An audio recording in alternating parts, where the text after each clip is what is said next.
All right, we are not at Jason's Custom Interiors, but we have taken the front seat out of the 66 Chevelle, and I have bought some needle and thread, and I put a little foam in here to bolster it up, and I unclipped the hog rings down here to give me a little slack to pull this back together.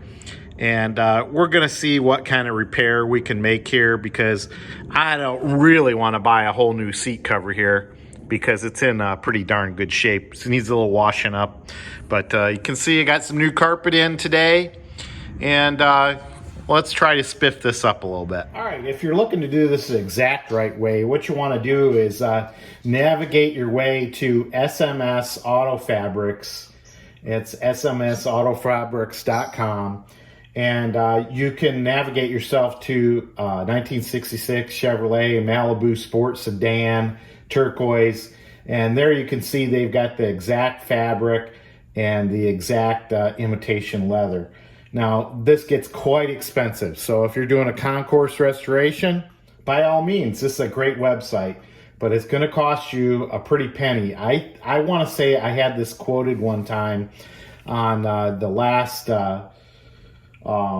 car we had with the turquoise interior, Aquaman, and it was $300 a square yard. Now, on a repair like mine, you wouldn't take a whole square yard, but on a repair like all the seats, may take a few yards, so that would get quite expensive. So what I opted to do was I went to Joann Fabrics. I bought some thread in turquoise. I got myself a nice hook here that I could poke through the imitation leather and stretched it as best I could. Now, it's not that great, but it'll get me down the road and I won't have stuffing coming out all over the place. I may have to put another patch over it because that fabric is getting so weak and just stretching apart that I wasn't able to sew it completely. But hey, good enough for now. All right, we got a real solid floor in this 66 Chevelle. I took the carpet out. I just wasn't happy with it. It was dirty, and it's seen its better day. So we'll put some fresh carpet in there, fixed up the seat a little bit. Yeah, very good. All right, another thing you can see is we're coming down the home stretch on the carpet here. So I'm still sitting in the back seat, and one thing I will just tell you about carpet is you want to, they give you a lot more than you need.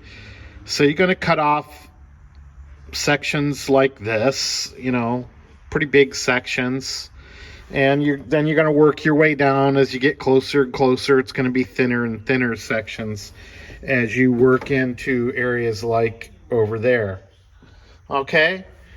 And then, like I say, I've done this before. I prefer to make these little cuts with my handy dandy soldering iron.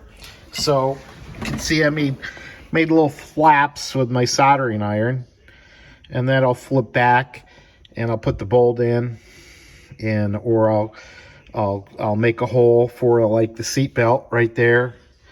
And seems to work rather well. The 66 Chevelle is a little unique because under the accelerator pedal on the bottom is you have two little knobs that come out of the body, and then that's what the gas pedal attaches to, those two little knobs. So you have to cut out the carpet for that also. But only tricky thing I think here, let me put the soldering iron down, is like right here.